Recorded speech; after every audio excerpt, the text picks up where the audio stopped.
Okay, so welcome in the team to our usual weekly supervision stroke talk about whatever we want to talk about meeting. This one's a unique one as it is going out. It's going to be broadcast publicly. We've got a couple of guests on to join in this morning. Hopefully a few more will join us along the way. And obviously I'm recording it, so it will be posted on Facebook for people to just see what we're all about. We have this meeting every week when I'm not training, purely to discuss stuff that people want to talk about rather than messaging on Facebook and talking in the group on Facebook. It's just a meeting that we can discuss openly, freely. Have general chitter-chatter conversations. I'm just going to mute you there for a moment, Kevin. We've got some feedback there. It's a free-for-all, really, and it's something we have, like I said, every week that we can. An additional sort of part for the Sanomentology team. So, Martin, can I just... Trevor, go on, Trevor. I just wanted to test that my microphone was working because I just plugged headphones in. Yeah, your microphone's absolutely fine. Just a note for you, those of you that are on the call, because often we have people type in the text if they can't talk freely or anything, they just want to type something. I'll have to restate the questions that come up on there, but if possible, just come up verbally and ask them. Should I say audibly, for the benefit of those watching this on a playback. Morning, Shirley. How are you doing? Just joining us there. Just at the top of your head. Can you hear us, Shirley? Hi, Martin. Couldn't find link. Oh, there you go. You're on. That's okay. Morning, everyone. Just saying, Shirley, this call is being recorded and will be published publicly, so... Yeah. Just bear that in mind with any questions that you keep any sensitive or private data off. Obviously, in our private meetings, it's a supervision. We are a team, so things do get discussed. Yeah. Really. So, anyone want to start us off? Anyone, anything they want to ask? Anything they want to talk about?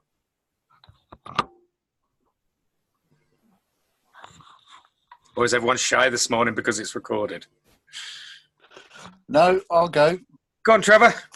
Okay. Well, following on from your conversations with the concepts of the amygdala and hippocampus, I was just thinking, because of some of the other training that I do, it would be really good to sort of expand on that and have some knowledge-based learning, the functionality of the brain, neural pathways, and how specific issues are triggered and caused, so maybe let's become more in-depth anxiety specialists, because I think that's the nature of most of what we're dealing with is anxiety, isn't it, really? If you're looking... Don't forget, Trevor, I've not actually done the training on this yet. All I've done is release the actual elements of it to the group. When we do the training in February, there will be a lot of in-depth information in the same way as we did it for Free Spa.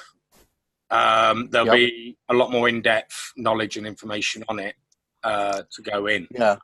I've been writing that this weekend. I would think that some of those programs will probably find a natural place in Free Spa too as well. Oh, absolutely. I mean, none of what we do is an independent...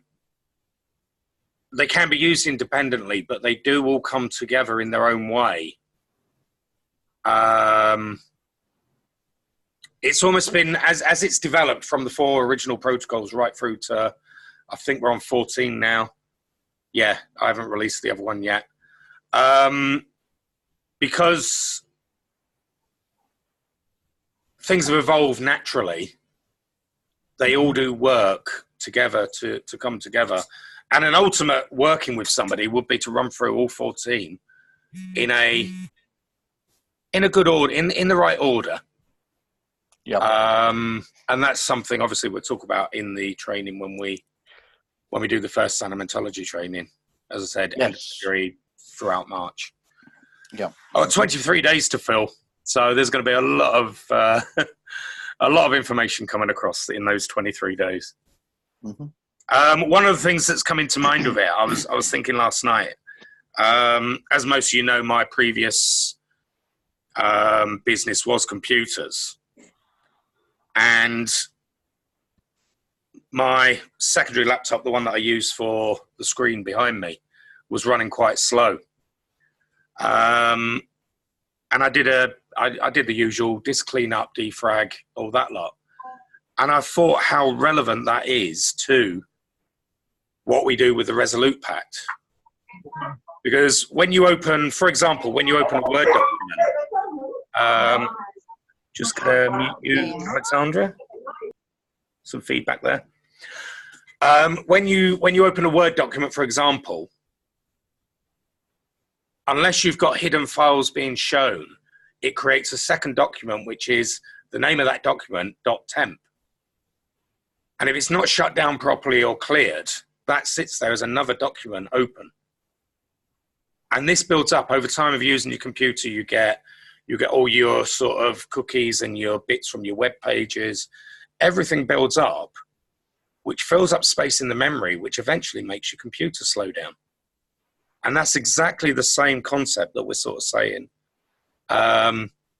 with the Resolute Pact. You've got all this unfinished business, temporary files created by events of the past. And they're all locked in, which is in turn slowing you down, slowing your memory down. Wrong term for it there, but just slowing down the brain processes and causing problems with it. So we're basically doing a disk cleanup of the brain with this pact. I've just seen that message in, and yes, I will be doing that shortly. So this is going to come across in the training, and it's sort of putting it all together, and I will go into the science behind, in the same way as FreeSpar, go into what the amygdala does, how it restricts the blood flow to the hypothalamus, which obviously the logical part, thinking part of the brain, how it promotes the production of the adrenaline and stuff. This will all be covered during the training. I don't want to sort of go into too much detail now. Obviously, it's not that sort of call this morning. But yeah, a long way round of saying you're absolutely right, and that's what we're doing. There we go. That's all I need to say, wasn't it? That was it. That's all I had to say there. You're right, and we're going to do it. That was very much linked to Annamika's interview on TV, the talk show Amika, wasn't it? That was very much what you was liking it to. Yeah. Yeah. Yeah, yes, absolutely. and I always, and maybe that's something that you can pick up, when I have a client, I always explain what we do, because people want to know, as a person to a computer. If you have a computer, bad programming or problems or whatever, what would you do? You would change it. That's what we do. So when you compare people to computers, they get it, because everybody knows a computer nowadays, right? They know that there is an area where you don't go, where you need a specialist for, where you don't put your fingers on, because you'll be wrecking the computer. And that's where the specialist comes in, and that's us as therapists. Yeah, very Good analogy. Yeah. Well, the other likening to that, which I'd like to throw in, is if you get somebody with a tiny bit of knowledge about a computer that thinks they can fix it, they can go in and wreck it even more with good intentions. And that is exactly the same thing with therapy as well. Yeah. If you get somebody that goes in with they think they know a little bit and they can do this, there is the potential of making things a lot worse. And over my time as a therapist, I've dealt with a good number of people that have come to me to have repairs from the repairs done, if you like, in a computer term. They've come to me because they've seen another therapist who's made things a million times worse. Because they've dealt with one specific thing, not realizing the cause of that was the key. Absolutely, Martin. I've had that with quite a few people who've been referred to our local NHS counselling service. Oh, yeah, absolutely. If you've got somebody doing something like CBT or another talking therapy that's paid $19.99 on the internet to do an online course, in my opinion, that's quite irresponsible. Absolutely. Yeah, totally agree. So, yeah. You know, another analogy, Martin, that I've been using, and I'd written this into my basic relaxation script a good few years ago, was the analogy of our minds are like computers. And it's no accident, you know, when you stop and think about the human mind, how computers work in the same way, because it's a product of mankind's mind. Yeah. But I also realised something that I heard a long time ago. If you consider the supertanker, the vastness of it, and the fact that everything's controlled by a small joystick these days, a tiny little course correction will take an awful long time for that ship to change course and get on the new course. Yeah. And I think you could almost use the analogy that conscious change is rather like that. And what we're doing, working in the unconscious mind, actually allows a somewhat faster mechanism to be brought into place. Yeah, the analogy I liked that came from Steve Blampied, one of our team. I remember talking to him a while ago about the talking therapies, and I liked his metaphor. He brought it across. It's like putting a pair of socks in your drawer and then looking for it 6 months later in your wardrobe. You're looking in the wardrobe when the actual thing's in the drawer. Now, there is a very small chance that some freak of nature has blown the socks into the wardrobe, and you might just luckily find it, but the odds are very small. Whereas if you go straight to the drawer in the first place, you're going to find them immediately. Yeah. And yeah, I love that analogy as well. We could come up with loads. Analogy, yeah. Yeah. Well, that could be something as a side project we could do, because I think metaphor is great. It's so powerful, and there's an awful lot of metaphor out there. And I bought a book called Metaphoric Stories, and I paid a fair bit of money for it. And I've got to say, I'm not an expert on metaphor, and I've not actually attempted to write metaphor. But a lot of the narrative in that book I thought was very poor. Yes, I agree totally. I think metaphor is often more to benefit the conscious mind than the unconscious, because you're entertaining the conscious mind with a story which allows the unconscious to take it in. But then if you look at our processes, we allow the unconscious to create their own metaphors. Yeah, I was going to say that, because, I mean, the unconscious mind, you know, you're desensitizing the need to go, or you're eliminating the need to go to root causes that could trigger an abreaction. Yeah. By metaphor, the unconscious mind and the conscious mind can work together to make oblique associations. Yeah. A little example of that I'll give for those that are sort of watching this on the catch-up, because I've told this in the training. A perfect example is I was working with somebody with quite severe PTSD. And although I state the PTSD comes from a childhood event, not a later event, they did need to deal with this a specific event. I'm just rolling back in my head that I said specific right there. Yes, I did. They needed to deal with a specific event from the war. But because we allowed the unconscious mind the freedom to keep them safe, the unconscious mind transformed that into a snowball fight with friends. So there was no danger or serious danger or trauma brought up, but it created a metaphor that still allowed the battle process to be dealt with and released. And they felt safe all the way through. I didn't create that. The client's unconscious mind created that all on its own. And that's one of the key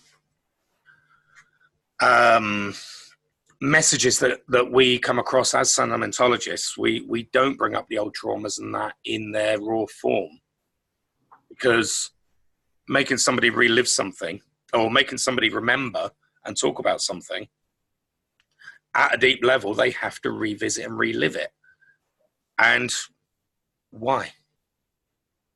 They shouldn't need to do that. That's, in my view, that's a form of mental abuse and shouldn't be done. But that's just an opinion.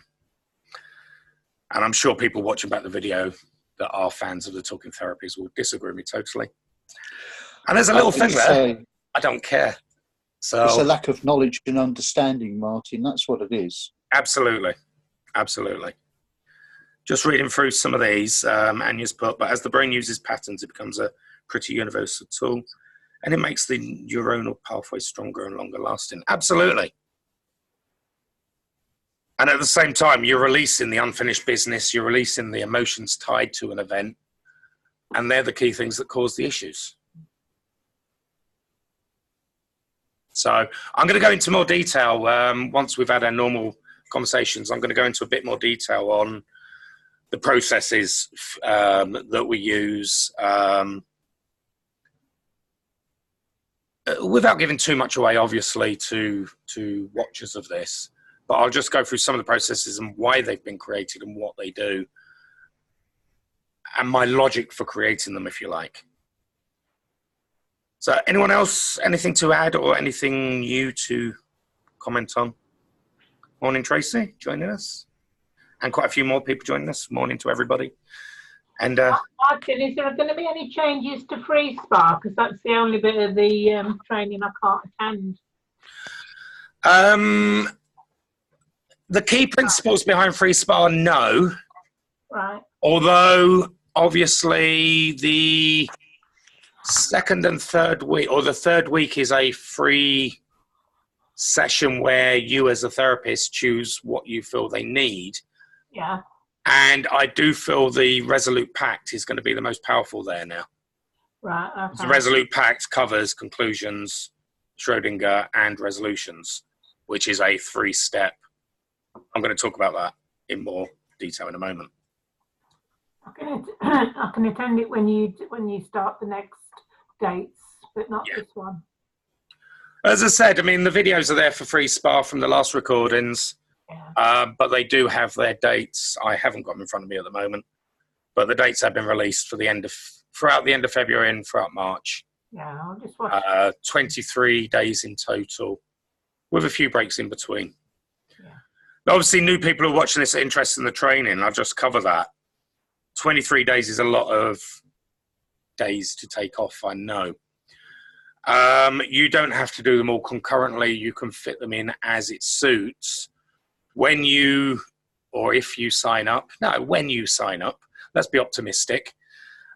When you sign up to the program, you are signing up for a lifetime membership. So the training's very flexible. You can attend live at my center here where I'm sat now. You can attend over Zoom at the same time, as you can see on the screen. And you're not on a little computer screen to me. You're on a massive screen. So you're all full size, like you're here with me. Admittedly, you're all sat on top of each other, but that would be a bit weird if you were in a room like that, wouldn't it? Almost like University Challenge style. Yeah. But also all the training is done as recordings as well and released to the group. So you can watch elements of it at your own leisure and attend at a later date when it suits. And there's no limits to the times you attend either. There's quite a few people on here today that have attended multiple courses that I've run, the same course every time. And yet they get something new out of it each time. They get a bit more confidence out of it each time. And it just helps them have that faith in themselves as well. Could I ask a question, please, Martin? Yes, you're amongst the multitudes there. Yes, Trevor, you've moved down there now. Okay. Question about case studies. To encourage best practice and help our trainees develop their best potential. Have you thought about setting any structures about time frames with case studies? Because it's pretty easy to go off the boil, I guess, if you think, oh well, I can't do anything straight off. Should we maybe think about bringing something in? I'm with the new training. I am rejigging how the case studies happen. Obviously, those of you that have trained with the RPET, which was the original form, those case studies still stand for the RPET certificate, Rapid Pain Elimination Therapy certificate. But for the Sanomentology, we are going to up the game on that, and I'm just trying to decide how. Yeah, I kind of think perhaps a basic assessment periodically as well, maybe an annual checkup to make sure that everybody's up to date and up to speed with the understanding of the protocols that we're working with. Absolutely. I mean, one of the things that I am going to be doing with Sanomentology is, and I know some of you are not going to like this, but an exam. A series of questions so that you understand the principles behind. Because it's all right just reading off a sheet of paper, but if you don't understand the reason for it, then it's not going to be your intent's not going to be as pure. You're not going to be as confident with it. So there will be an exam, and it's not going to be a serious sort of sit down, you've got 30 minutes to complete this, no talking type thing. It'll just be go home, answer the questions, send it across. That'll be part one of the certification. And we will look at the case studies for each individual element. So you'll become a Sanomentologist straight away, but then I'm just reading down the list that Animaker's just posted on the dates. You will need to do a case study on anxiety and depression to get that certification. You'll need to do a case study on free spa to get that certification. So we work out a basis. And this isn't me being pedantic. I want you guys that are trained to have the confidence and the understanding to do this to the best of your ability. And if you send back a case study that isn't quite right, I know I can come to you and say, right, let's just have a chat on this. Where are you lost? What's the struggle? And let's go through it. It's about improving you guys. I mean, I'm selling wool to sheep here because most of you are on the team. This is more for the benefit of those that are watching outside. You know how it works anyway, that are all on the call. I do want you to be the best you can at this. And that's what's going to drive us all. Yeah. So yeah, the case studies and the certification is going to change for the Sanomentology. And there'll also be the Global Institute of Sanomentology, which is where our insurance and stuff will come through. I'm still waiting for the I's to be dotted, for the tittle to be put on. If anyone didn't know, a tittle is what they call the dot of the I, and the T's to be crossed. Anyone else? Hi, Martin. Hi, Anne. How you doing? I'm okay, thanks. Just got a question for you. You know, if we've attended the free, for those who have attended the free spa before, yep, and then we had a certification. Are you talking about another certification for this for Sanomentology? Do we need to attend again the full free spa again to? No, because the training for free spa is not going to change. Right. And like I said, people can watch. I mean, free spa will be one of those that you can watch the video of. And as long as you come back with the understanding, then I'm happy at it. Right. Are you still going to send us like the exam thing? I will do. Yeah, that'll be the. Oh, sorry, I lost my train of thought there. My unconscious wandered with a message. That will be for the Sanomentology. Your RPET and your free spa certification isn't going to change. Okay, right. Okay, and what about the case studies? Do we still need to do that for free spa? There wasn't any case studies for free spa anyway. It was only the case studies for rapid pain elimination therapy. Okay, that's brilliant. Thank you. Thanks. Yeah. And my mediation, obviously. My mediation was the other part. And, yes, thank you. Yeah. Thanks. Okay.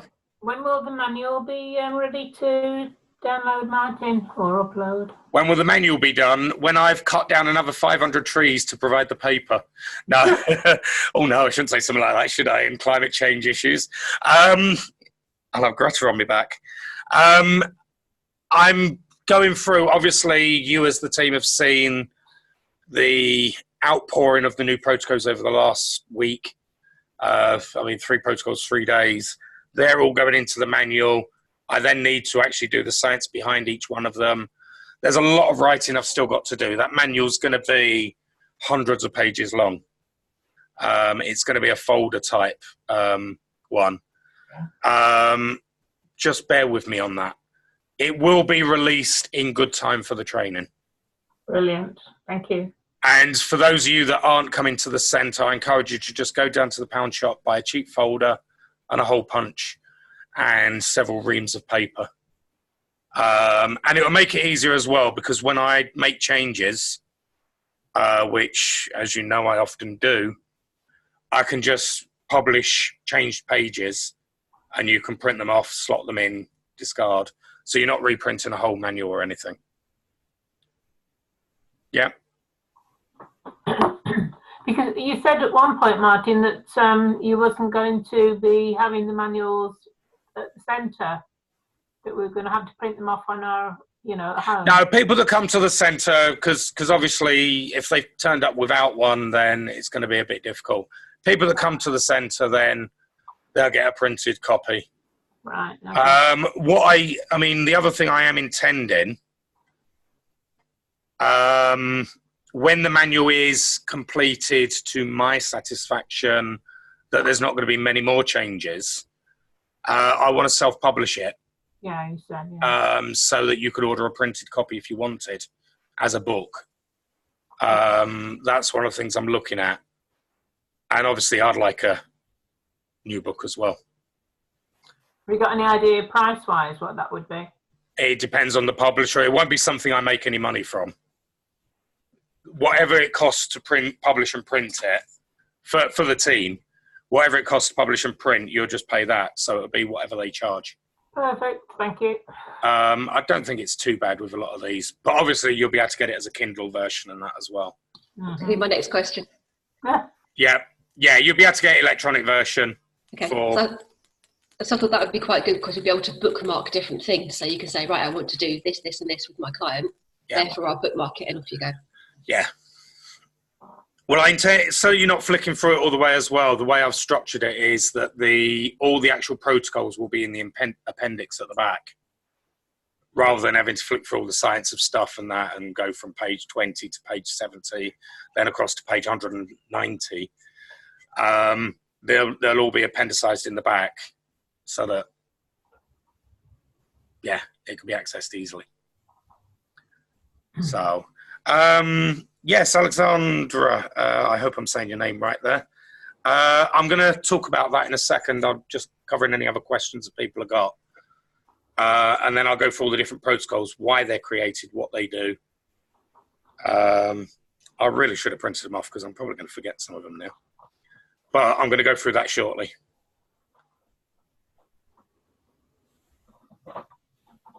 Just set my mind at ease. Am I saying your name right?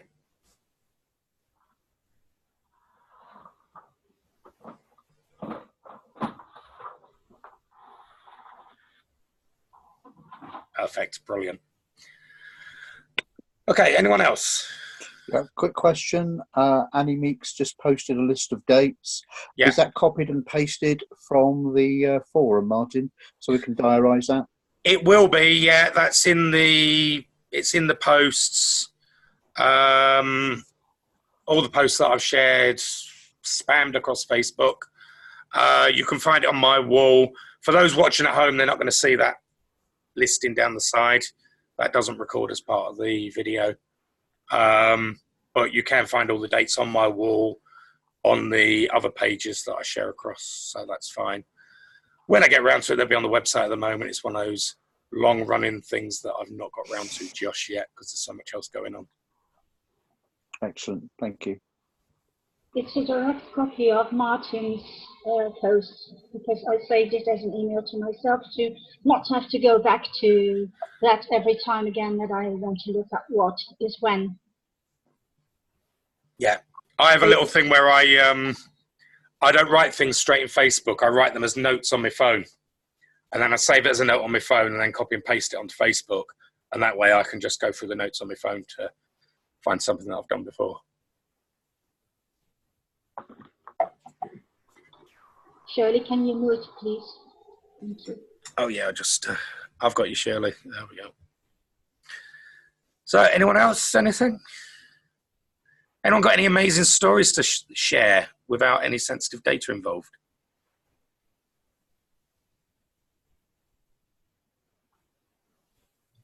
Like what? I can do a client story if you like. Go on then, Helen. Let's hear some positive, well, hopefully positive stories. Yeah. Something a bit different. It wasn't a straight anxiety or pain story. I initially had a phone call from a lady who said, look, my friend, he's a chap, he's really, really struggling. He's in a very, very dark place. He doesn't know what to do. He's asked for help. So I'm ringing around to see if I can find any kind of counsellors. Now, just to fill in people that don't know where I live in southern Spain. Now, there are counsellors here, I'm sure, but most of them are Spanish, and this was an English chap, and most of us English don't have good enough Spanish to go and do counselling in Spanish. So they were struggling to find someone. So I said, yeah, I think I can help. But yeah, he needs to ring himself. So he rang, and he spent 50 minutes telling me about how he couldn't sleep, was waking up at night thinking that he was going to do, he needed to end his own life, effectively. And this was as a result of his 27-year marriage coming to an abrupt end. His wife just walked out on him and said, look, I don't love you anymore. I'm going back to the UK. Cheery bye. And what made it worse is she was going back to the old family home where his son and daughter lived. And this was in just before Christmas, end of November, beginning of December. So now he's got the prospect of what does he do for Christmas. The two of them were running a business together as well, so it's all the impact of this. So 50-minute conversation to see if we thought we could work together, but really it was just for him to outpour how he was feeling. And he came to see me, and initially I just did some gentle just talking and let him talk it out. And we then did 3 sessions of Sanomentology. And when he came back to me on that last session, so this is 4 sessions in total, he was a completely different man. He had worked out how to resolve his own emotions. We'd worked out together, or I'd allowed him to find out, that a lot of how he was feeling and how his relationship had transpired over that 27 years was a result of how his relationship with his parents had been. And so then that was enabling him to come to terms with that, to forgive his mother for the bad sort of challenges that had happened.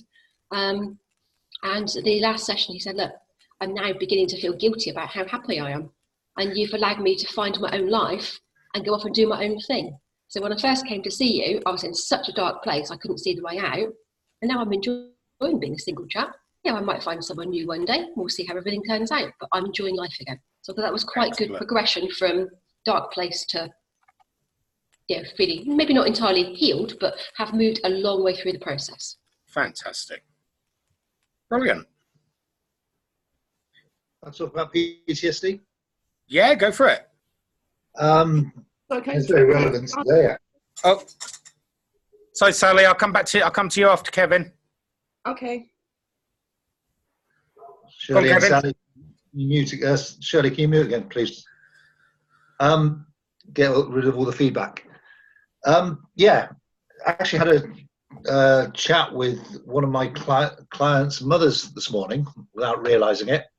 But I had this guy who has complex PTSD. He was with the lovely charities such as Combat Stress and Help for Heroes that everybody thinks are doing such a wonderful job for veterans, but actually without being a veteran myself. Be careful. Experienced combat stress. A lot of people are having problems with them, and Combat Stress are in deep financial trouble. They only have £10 million and they're not taking any more. Be careful. I'm not going to slag them off. I've just said they're in difficulties. They can't take any more on. However, what happens with some of these charities is that if they can't fix the individual, they discharge them out to the NHS. And this young man came to see me. He was formerly a sergeant in the infantry, several tours of Afghan and Kosovo in the 90s. And he was homeless, not seeing his family, and I would see his family. And he was working at a local charity in Cumbria. Now, I was asked if I could do anything with him. He came to see me, and we had a session. We talked through, and then he came to see me, and we had a session with him.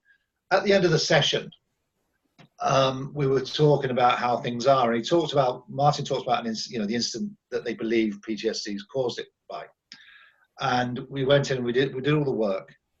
And after the first part of the RPET piece with him, he said, "What have you done?" He said, "I know something happened, and all I can see now is a line drawing of the incident." He said, "There's no smells, there's no noise, there's no screaming." He said, "That's gone. I just feel so light."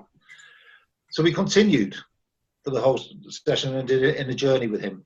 And we were chatting, and he just said, "Kev, it's incredible, how I feel now." And I said, "Great." I said, "Planning to do 4 sessions with you. The next session, I may not need to do any more of this with you. So we'll talk about your career and working out how you're going to get back into work." And then suddenly he just slumped in his chair and started sobbing. And I thought, "Oh Christ, what have we done wrong here?" And he looked up with tears streaming down his face with a big smile. He said, "Kevin, you have given me a new dawn. I don't know what's happened, but you've given me a new life." And I said, "No, you have done the work. All I've done is given you the tools to do this. Let's book in for a week's time or 2 weeks' time, and we'll start on getting you back to work, let everything work." Anyway, he didn't turn up for the second session. So I contacted the charity, messaged him, everything else. He phoned me on the Monday, said, "Look, Kev," he said, "I'm really sorry about last week." He said, "I forgot all about it." He said, "After I finished with you, I went back home, back to my family, back to my parents, and talked to my wife, etc. And he said, then I went to the job centre. I got a job. I went in on the Monday, interview on the Tuesday, and I started work on the Wednesday." He said, "I forgot all about anything else because I was focused on my induction." He's still working. He's still living a different life. And his mother, speaking to me today, and I'm maybe getting onto the training, talking to me today about it, she said, "He's not the same Stephen as he was when he went away, but he is a much better version of what he was when he came back." Yeah. Amazingly powerful what we do. Yeah. He's not going to be the same person because he's got learnings and knowledge that he's acquired. Absolutely. What you've removed is the traumatic side of it that was dragging it down, if you like. Yeah. But perfect, yeah. And that's only in one session. I did say to her, "Look," I said, if he wants to come back and finish the full program, I've had some amazing results with veterans, then we can get him to, into a complete, hopefully into a even better place than he is now. So, yeah. So it's just powerful. One session. Yeah. And these are the commonplace stories that we're hearing across the board in the group on these calls every week. It's phenomenal processes. Sally, you were going to come in and say something there?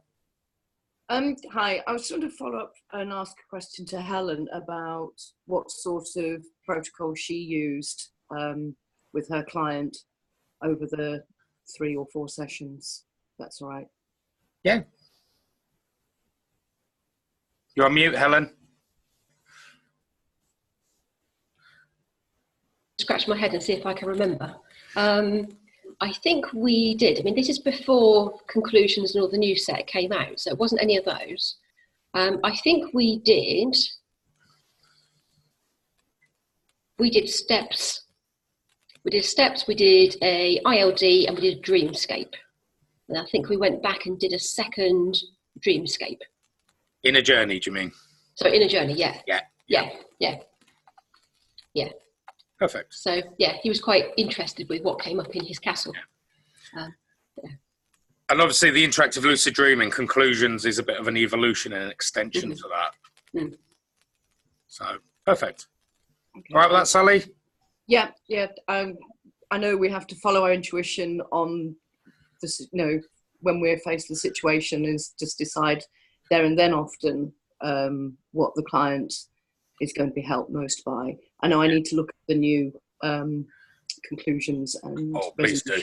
The Resolute Pact, yeah. That's it. To work with the client I have, who's also in a very dark place and struggling to cope at the moment.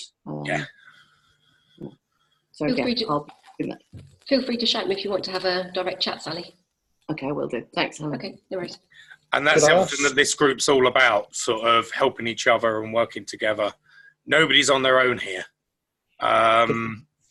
The private group on Facebook's great for interaction, but I know between individual members there's private conversations and things going on to help each other, and that it's a wonderful sort of support network, and a lovely way to work. Nobody's on their own. Nobody feels alone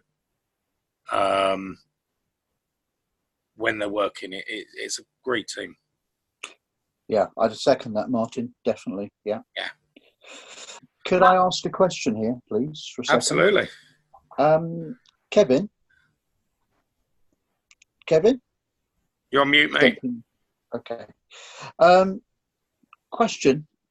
Given that we've got this ability to help people with PTSD, how do we actually get an inroad into getting the armed forces to listen? It seems relevant to think about perhaps looking at getting a series of case studies together, because these organisations will only look at empirical evidence, and there can't be any better empirical evidence than those that have gone through the support and come out the other side feeling resolved. Yeah, the biggest issue I have is, like you say, the empirical evidence. I put out in October, November time that I was looking for 20 veterans so I could get these case studies together. I had 13 come forward and only 4 actually worked through the program. I posted on a weekly, almost daily basis, weekly basis, looking for these people. I've been on many veteran sites. The problem with veterans that I'm finding, and again, for those of you that don't know who I am a veteran from back in the 80s, and I've been in active service, and I suffered with PTSD, is that they will only follow what they're told to do, tend to follow what they were told to do. And I'm not I am generalizing, because that seems to be the thing that's happening. Things that we work with, working with the mind is a bit woo-woo for some of them. And until they have the courage that they used to have, and step forward and say, look, I need help, then it's difficult. So every veteran that I work with now, I let them know that I'm going to be writing up a case study. I've got 4 at the moment. Mm-hmm. I will write up case studies. Then I will write to the charities. Now, I've spoken to Johnny Mercer, the Veterans Minister, briefly online. He said he'd be interested. I have had a call from Veterans Outreach Support, or a chat with Veterans Outreach Support, that would be interested. I've spoken to Forgotten Veterans UK. I've written to Combat Stress. I've written to Help for Heroes. I've written to Jim Davidson, Care After Combat, and they're just not interested.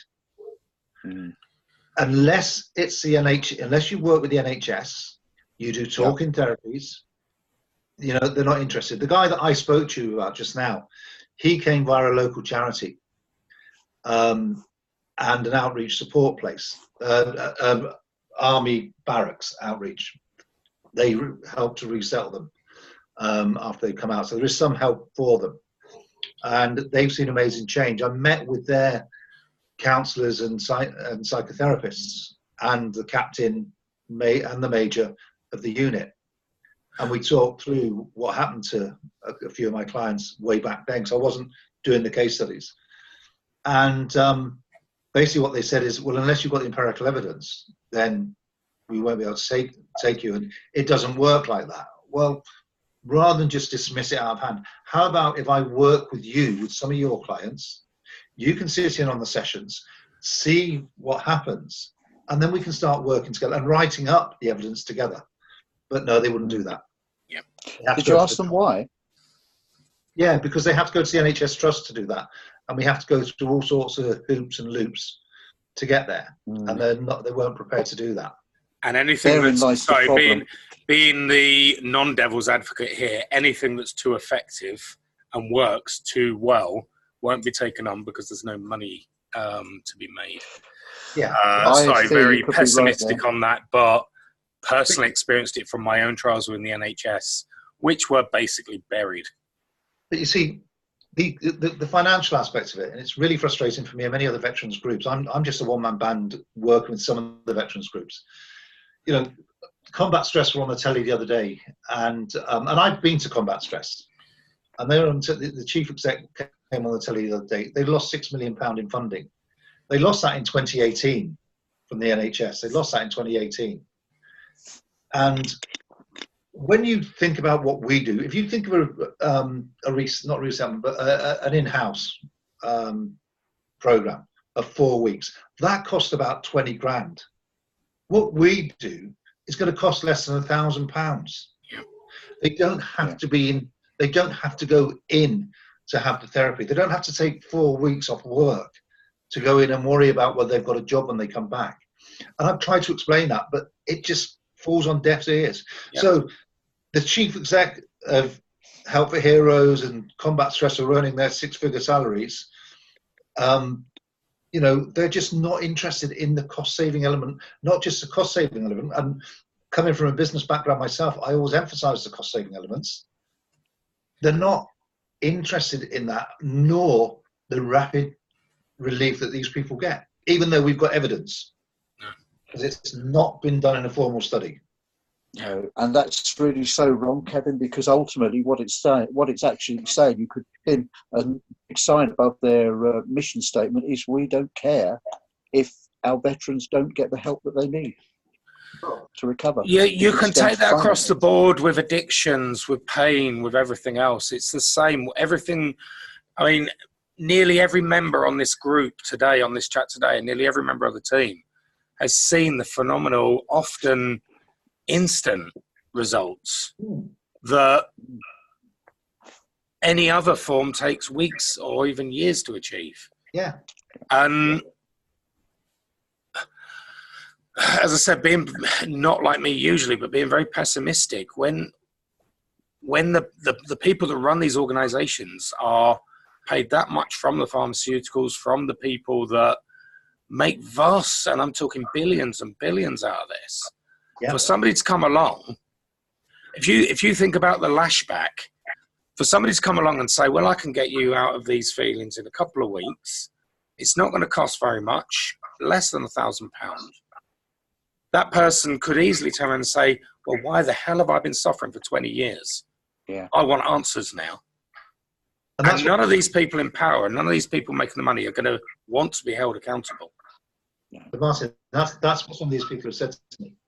Yeah. You know, I've had veterans that have been sent to me from this regiment and other charities that said, I've been going through counselling for years and years, and we're just talking about it, bringing things up. And the last time I had to go and check myself into the emergency unit because I was ready to top myself. Yeah. And I've spent an hour and a half with you, Kevin, and I just feel amazing. Why aren't you doing this with us? Yeah. Why aren't they taking you on board? Yeah. Can I just pop in another idea here? I know this isn't particularly popular, but I'm a love-hate relationship with the CNHC.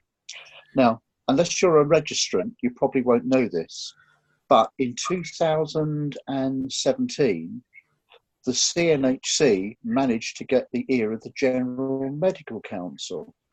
And the General Medical Council took on board a recommendation from the CNHC that says anybody who is on a professional services register now can be referred by a GP. So I'm beginning to think more and more, as much as I don't really think we get a great deal of value out of the CNHC, the fact that we've got that inroad now with the NHS through the back door. To be a part of any professional body. Well, I think it's, well, yeah, as long as the ones that are recognised. So I could talk to you about. So the ones whose wallets have been exchanged, you mean? I don't know, Martin, but all I'm looking at it from is that the General Medical Council have now said, look, if you've got somebody who's on a registration, professional standards of authority, a GP can look at that with reasonable confidence and say, well, there's a good element of expectation that the person on this has undergone professional training and we can trust to make that referral to the client. It doesn't open the door. It doesn't dictate that they're a good therapist. Not necessarily, no, but it's a start. Trevor, sorry, mate. And that's, sorry, I'll just say, hence why we've got the Global Institute of Sanomentologies. Agreed. Yeah. Sanomentology, yeah. And I read all of that the other year as well, Trevor, when CNHC. I'm not actually registered with them, so I was going to one, but I read all. Carry on this conversation while I just make a coffee. Okay. I can hear you. I've spoken to my local GPs. I actually spoke at a meeting where 3 of them were in attendance, and not one of them. I mean, they were interested, and I worked with one of the staff. In fact, I've worked with 3 of the staff in the local hospital who have found massive change with what I do. However, they are not interested in doing any work with us. Now, the hypnotherapy that goes on in the NHS are generally with nurses or doctors or psychiatrists that are working and can get into it, and they're allowed to trial it within the NHS. That's in my experience. Now, the BACP, the British Association of Clinical Psychiatrists, was not something like that.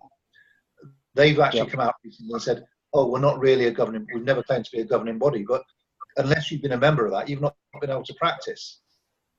Now, again, with going on the veterans issues, we also have the Armed Forces Covenant, which says that, you know, if you're a veteran and you need help with the medical services with anything that's created by your active service, you can jump the queue. Probably 75-80% of the surgeries in the country know nothing about it. I've never heard of it. So we have a long battle with everything we do to get into the NHS. Now, I think with the case studies that if we get more training on the Sanomentology, we get the institute running. If we can create something that will go into we can put into a big report, a big study, then perhaps. However, it's taken a long time to get there. Yeah, you raised some relevant points there, Kevin. I mean, I sent out a bulk mail out to all my local surgeries. I'm on the NHS Cornwall main database directory. Don't think I've ever had a referral, but I do get referrals from GPs, and I do make a policy of writing to GPs and advice that I'm working with their the microphone just dropped off. And I advise them of the outcomes so that the GPs are informed.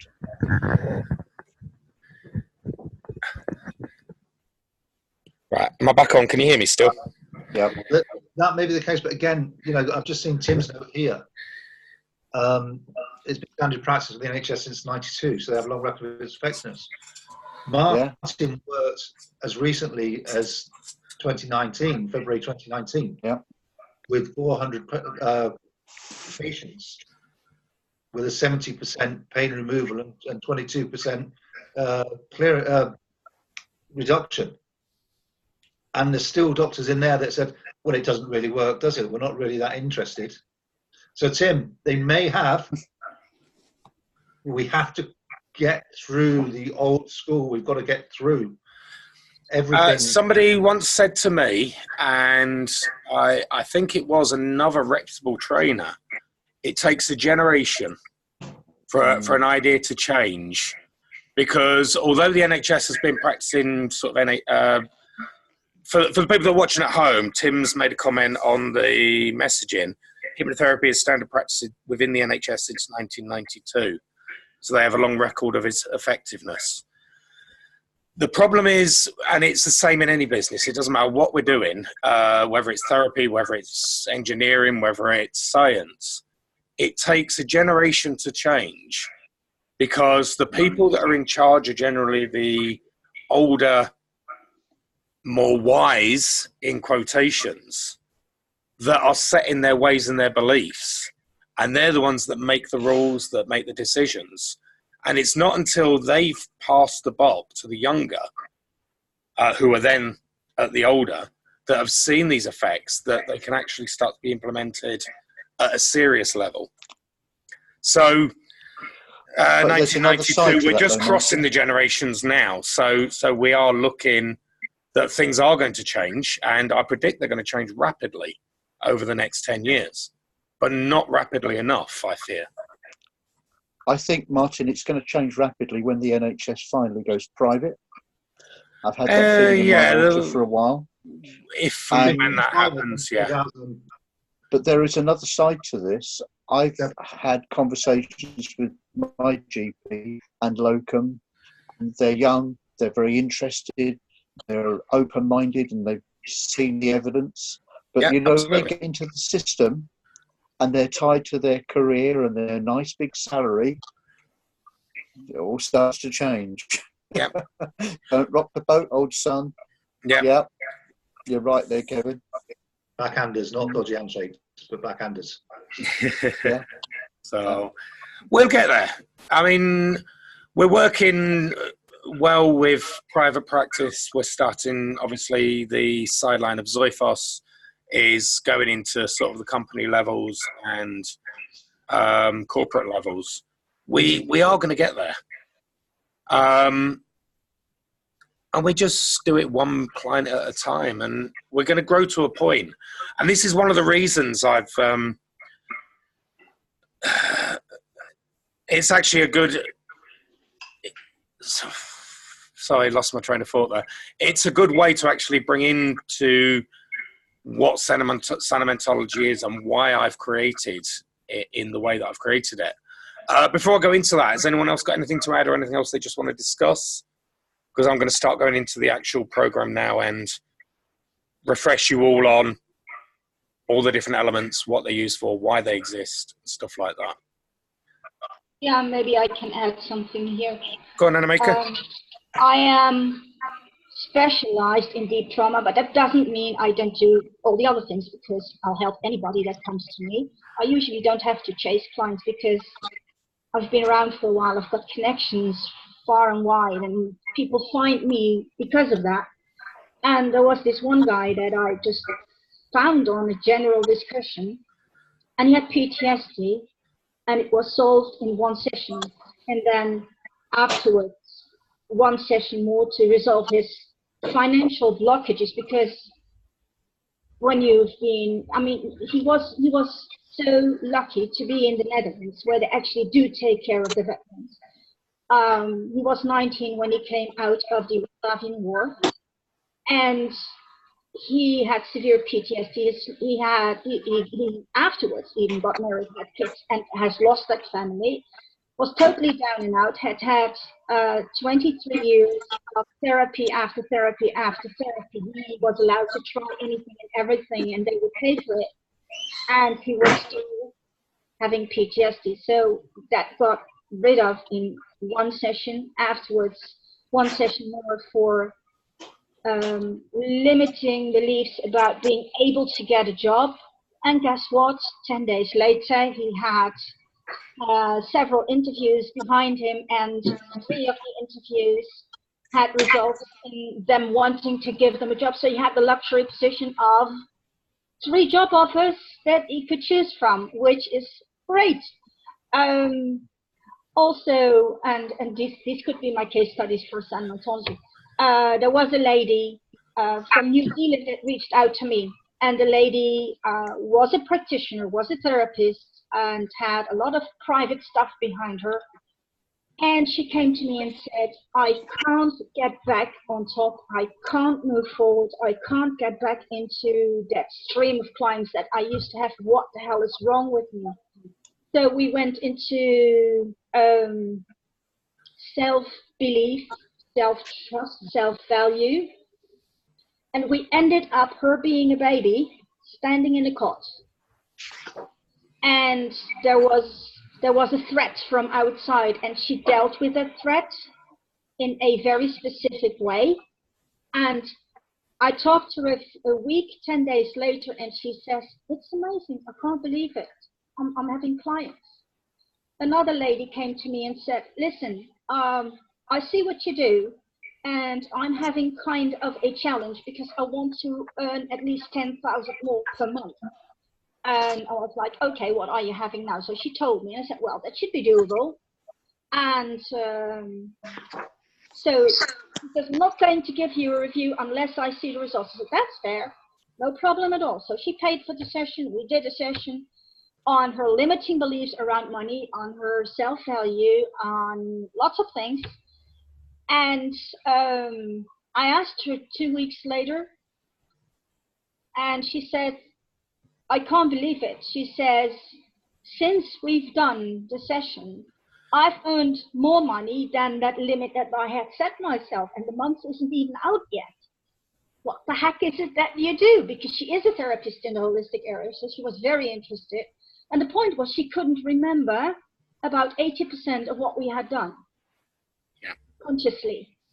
A lady who came to me with a bit of overweight, and the more overweight you are, the easier it is to lose it. But she just had like a few kilos, and I was like, "Okay, what do you do?" Blah, blah, blah, blah, whole conversation. And she was like, "Well, I'm not eating unhealthy, I'm not inactive, and this, that, and the other." I said, "Okay, so let's do free spa on you and see how that turns out, because there might be things in the way, some addictions that you don't know of, that have nothing to do with food. It can be addicted to negativity or whatever it is.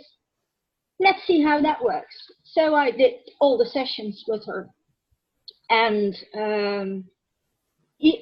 after the second session, she said, "Something has changed. I'm buying different stuff in the supermarket. I'm walking more. I'm getting on the bicycle more. I'm losing weight very, very steadily, just tiny little bits at a time, but I'm losing weight." And after 7-8 weeks, she had lost I don't know what that is in English weight, 5-6 kilos that she wanted to lose, because she had these favorite jeans that she wanted to fit in, and she couldn't. She really wanted that, so she could fit into her jeans. And these are 4 stories out of hundreds and hundreds and hundreds of success stories that we all know exist. It's not the therapist that makes it perfect. Of course, the therapist is a factor, but it's the method that works. It works whoever uses it. Yeah, it works whoever uses it. So, as long as they follow the basic elements of intent, confidence, and purity. I don't like confidence. That be known. I don't like confidence. Yes, if you doubt yourself, but when you doubt yourself, a person will feel it regardless what you are doing, and then their faith in you will be less, and that also affects the effectiveness of the whole method that you're using. If they don't trust you a whole lot, then yes, they will be holding back. I think if you go into doing this as a fake, with the intent to make lots of money, and you don't really care about the clients, if it's not a passion, then I don't think you're going to be very good at it. Exactly. If it's your passion to help, and that's your purist, and this is one of the things I say to all of the team, don't chase the money, chase the passion. The money will follow, but chase your passion. It's your passion that will make you a good therapist. Chasing the money will not make you a good therapist. I think the trust is built up in the initial face-to-face meeting, the rapport, how you present yourself, how you centralize the client, because the client is the most important person in that situation.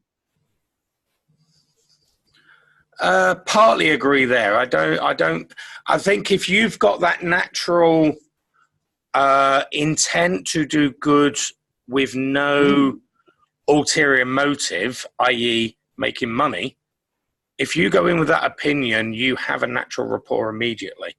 And I've shown that numerous times. I've just stopped somebody in the middle of the street that I can see is visibly in pain, and I've done the session there and then. No pre-talk, no warning what I'm going to do. Just said, do you want to feel better? Yes. Okay, give me 5 minutes of your time. And they've walked away speechless. And that's no building rapport, just that I've stopped you in the street. I don't want any money off you. I just want to help you. And I'm not telling them that. It's just what I'm giving out with my body language, with my sub-communications. And if you work like that with every client, yeah, you're going to make the money from it. But don't have that as your end game. You're going to build that rapport naturally. And personally, I believe all the rapport building skills that you learn in, for example, NLP, I think they're absolute garbage because you can't fake it. No, it's got to come naturally. Yeah. You either are or you aren't. And people can see straight through that. Yeah, absolutely. And that's what, when people say they've got a bad feeling about somebody or instantly, I don't trust that person or something, they're reading the sub-communication. They're reading the body language. They don't know they're doing it. But this has all gone in throughout their entire lifetime of sort of watching people and that. The unconscious mind has built these programs up of reading people that the actual person's not aware of. So as soon as they see certain little telltale signs, even down to things like what the hands are doing, the way the feet are pointing, stuff like that, they won't know they're reading it, but they're going to know straight away, yes, you're here to help me, or you just want to screw me over and I don't trust you. And I think that is what I've always said is, don't try to be anyone else. Don't try to fake this or do that. Be yourself, be natural, but make sure you're doing this for the right reasons. And if you go into therapy purely with the idea of it's going to make me lots of money, go find another job. I think there's another side to this, Martin. I had a chap who was sent to me last year by his father. And his father was concerned because he was drinking excessively and he paid for his session. And I gave the chap more time than I would normally give people because I genuinely wanted to help. I think somewhere along the line, when you get people that really have got a deep level of mistrust, I believe personally that the right thing to do is to say, well, look, sorry, have your money back. Yeah. That's just me personally. Yeah, and we all work differently. I mean, if somebody came to me like that, I would build it up to find out, because everything, at the end of the day, everything's a program and they have a reason for that to happen. So I would look at resolving that first. Well, I think his reason to try was the fact that he didn't have to pay for it. He didn't have to invest in it. I don't think he really wanted to be there. He was really doing his father's will. We all get clients like that. Mm. Yeah, absolutely. Yeah, you said, Trevor, he was sent to you by his father. So, yeah. As a rule, and Martin said that over and over, and I do that too, people who get referred to me by others wanting to make appointments for them or whatever, the person has to come to me themselves and make the appointment, unless they have no hands and no feet. Yeah, everybody can go. Hey, I've had clients like that. They can yeah, still I know you had one. Yeah, you had one. But he managed to even make an appointment with you somehow. So yeah,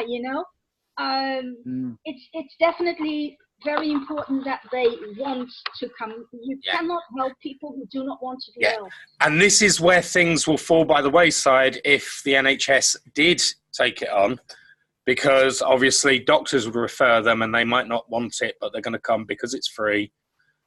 And then it makes the job harder. And doing it privately is a lot more successful than... I know this from myself. I worked with 400 patients through the doctor's surgery. And although there was still 70-odd% success rate, that wasn't anywhere near what I get with paid clients. Because often they just come because they had to. And there's always a secondary gain sometimes. Yeah. But then secondary gains is an excuse for people who can't get through to people. The secondary gain is still a program that can be resolved. Yeah. That's sort of my view and the view that I have when I write these programs. I'm going to move over now because we're rapidly running out of time. Alexandra's asked the question, is it possible to use this method for businesses, places and animals? That's going to come into the discussion about what we actually do. And more so as things have developed, because I've built the idea behind the base 12 architecture and stuff as well. When you look at a business or a place, you've got to look at it as the sum of its parts, if you like. Zoifos, which is the business branch of what we do, a separate sort of company, if you like, that works with businesses and individuals alike. But going into a business, we would treat that business in the exact same way as we would treat a single client. We look at the business as a whole and work out what elements of it need to be resolved, whether it's an individual worker that's having an effect and they need individual help, or whether it's the way they all work together. We would look at a business as a person. People throw around the term holistic, but I suppose that's what it refers to. Same with a place. I mean, working on a place, the whole idea behind the base 12 architecture is it's the sum of everything in that place that makes the place what it is. In the same way as it's the sum of ourselves that makes us who we are, the sum of every element of a place will make that place what it is. So we'd work it on the same way. And animals very often take on the traits of their companions, as in owners, loosely speaking. And there's a number of people on our team that work a lot with animals with great success. Animals in the wild generally don't suffer things like anxiety and general illnesses. They are taken on by the state of their owners very often, or their environment. So if you look at that as the whole, you can work on an animal in the same way as you'd work on a person. And like I said, there's somebody in our group that posts openly she works on chinchillas and has had results that even vets can't explain. Others have worked on horses, dogs, cats. Cats are a bit more difficult because they won't sit still and they just claw at your face if you try to be nice to them. Don't get me wrong, I love cats. I've got cats myself, but I've also got dogs and snakes. And the snake tries to hypnotize me. The dogs can be quite responsive, but the cats have none of it. Not with me, anyway. So yes, yeah, it's the same with people. This brings it in quite nicely. When I started out,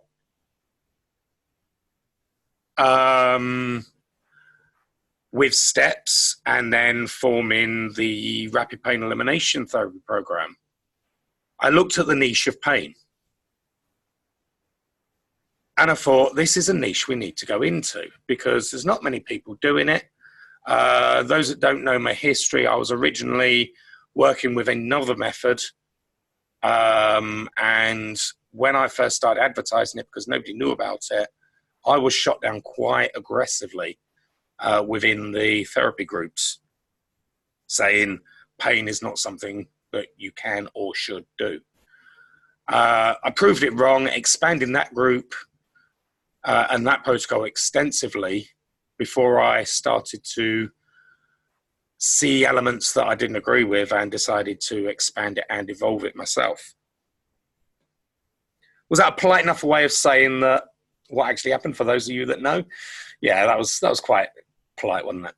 Yeah, excellent.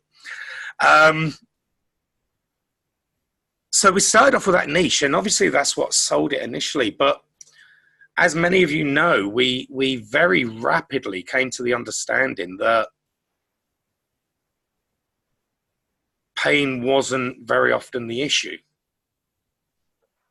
And the reasoning behind a lot of people's pain were other elements.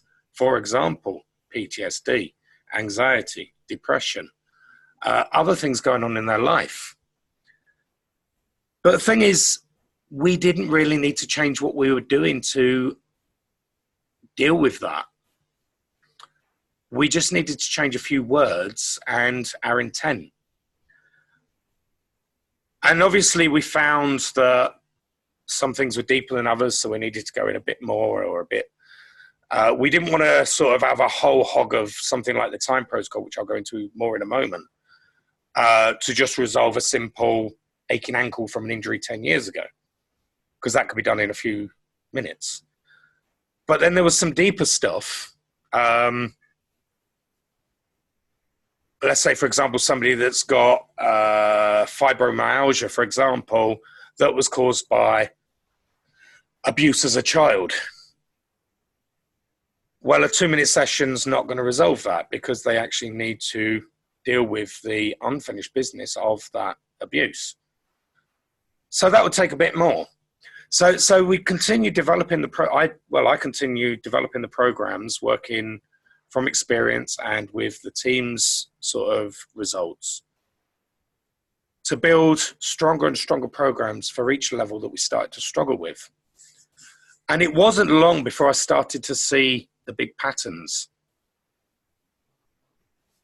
And I'm going to be very general here, but the ultimate goal of Sanomentology, and I don't think I'm going to be very optimistic, and hypnotherapists and that I can think of a few that are going to jump on this, that watch this recording after, you're probably going to be very critical of this. But the way Sanomentology is going, in my end goal, if you like, is to form a general therapeutic theory of issues. Because we've already acknowledged, and this has been acknowledged many, many times in the past, that very often the issue that a client presents is not the issue. It's a symptom of the issue or an excuse. And every single one of our protocols is geared to actually hit the root of the issue, the actual issue, rather than what they think it is. But the theory as it stands at the moment, and this is where the Resolute Pact has come from, is that all issues, regardless, are geared. I mean, some of the team might disagree with this. This is the first time I'm coming out at this level. All issues are a result of memories that have got the emotions tied, or stuff that's still locked in the amygdala as unfinished business. I'll go into that in more detail in a moment. And these have created the programs that cause everything from pain, PTSD, addictions, anxiety, depression, habits, basically everything. So although the Resolute Pacts will be overkill for a lot of smaller issues, I think we're not far off getting to the point of finding something that's more effective. Being careful what I say here, because obviously I'm going to get shot down by a lot of opinionated people out there. I can just see it now. I can actually see their name and their profile picture and the rants that I'm going to get on this. I don't really care. But we're coming close to an all-rounder. And to argue against those that are going to jump on this and say there's no one fix all, the processes we use are not scripts. They are designed in a way that they give the unconscious mind the freedom to deal with each and every element, from the smallest to the biggest, and the accumulation of them all, in the way that they feel right. So I've had a private message this morning from somebody that went through the Resolute process And in the conclusions element of it, she knows she dealt with 8 individual issues that she wasn't even aware of. But she can see how the 8 of them came together to create the situation she was in now. Now, in general therapy, one of those would have been missed, or all of them would have been missed, because they would have tried to just deal with the symptom of the accumulation of them all, if that makes sense. So they might have resolved the issue that the client was presenting, but then they're leaving them open for something else to go in its place. Whereas resolving those 8 individual small issues, there's no need for something to take its place. I'm trusting my unconscious to come out with this. Does that make sense? So basically, I mean, to summarize, let's go through the different things, and then I'll talk about the Resolute scripts as it comes. We started out with steps. Now, steps was based on the 6-step reframe from NLP with a more direct communication and adaptive process. Basically, address the issue directly, no trance route involved. Address the issue directly, ask the unconscious if it knows how to resolve that issue, ask it to resolve the issue, job done. And that's effective for most little things. We then went on to the inner journey, which is giving the unconscious the freedom to work on something using its own metaphors on its own. So you give the client, you set the scene, and it's based upon the way they used to work in ancient Egypt with the sleep temples. You set the scene to resolve the issue, and then allow the client the freedom, or allow the client's unconscious mind the freedom to resolve it. And then bring them back, and they would have created some metaphor or analogy. The next development of that was the interactive lucid dream, where you do the same thing, you set the scene, but then you go with the client. The client's telling you what's going on, and you guide them through, which is a bit more powerful, a lot more powerful, a lot deeper. Onwards from there, we had the time protocol, which is a blend of many different therapies coming together for one narrative to attack on multiple levels. So it works on the conscious and every level of the unconscious, right down to the deepest elements that they've buried. What therapies is that based on then, Martin? Some that I've created myself, but starting out through time off the top of my head, it starts with steps, then the inner journey, then the rewind technique, which is an NLP based one. Ho'oponopono, future pacing, then a standard script to accept change and promote general looking after yourself internally and externally. Then go up to ultra high. There's a whole blend of stuff that works together that I've just put together myself that I've not really named individually. Yeah. But they're all adaptable out. There's 12 different therapies in one narrative, basically, built in. Funnily enough, 12. I wasn't going down the pathway of the 12 then. Yeah. But I'm going to talk about that shortly. Thank you. So that was time. We then, a friend of mine in Spain and one of our team members, David Wynn, kindly gifted me a script that he had got called Gosh. Although he called it something else, we called it Gosh, the gift of self-healing. And that was designed for the client to either work with the therapist or listen to on their own, to put their mind and body into the perfect state of healing, with the understanding that many illnesses are either caused initially or accentuated through negative emotions of anger, fear, remorse, guilt. So it's designed in a way to allow those feelings to evaporate, deal with those, and then encourage the unconscious mind, based on the fact that it does control every cell of the body, to heal to a level that maybe without it they couldn't do. The feedback we've had from that, with some very serious illnesses, has been phenomenal. I'm not going to go into any personal details, but the sort of illnesses that put the fear of the worst into people. I'm being very careful here for legal reasons. There's certain things we're not allowed to mention or talk about.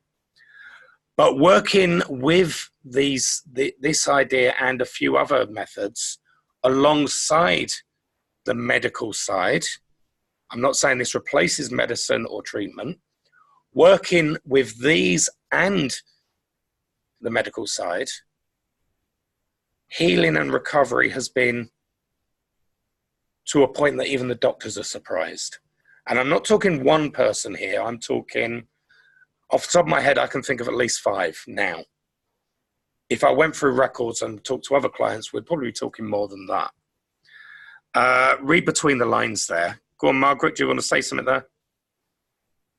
Well, more than happy to come in here, Martin, because... I was, you were one of the ones in thought there, but I wasn't going to pick on you. No, well, that's fine, but I'm more than happy to speak at this point and to tell people our own personal experience, if that's okay with you. Go for it. In May of 2019, my other half had a heart attack followed by bypass surgery. And then in September, he was diagnosed with cancer. So we had one massive operation in May, and now we had to have another operation, but the doctors actually couldn't operate because he hadn't had 6 months clear of the first operation. We were in a scary position because he had cancer of the bowel. It was very small, they told us, and it was operable, but we were going to have to wait. The operation didn't take place until the 16th of December, but we started the GOSH protocols and other protocols, as Martin knows, all to do with Martin's approach. We started that more or less immediately, but the GOSH was absolutely every day. That became one of the things that must happen. So when the operation did take place, which was on the Monday the 16th, the hospital was stunned because Andrew left the hospital on the 19th. Unheard of. But he came home and he's made absolutely rapid progress since then. We went to see the consultant a week last Wednesday, who openly said she can't believe the progress that he's made, and that when she operated, although it was 14 weeks since she'd seen the original tumour, the tumour had remained very tiny. It had not invaded the bowel wall. There was no signs of anything in the lymph nodes, and it had not had any spread. So quite clearly, something was going on.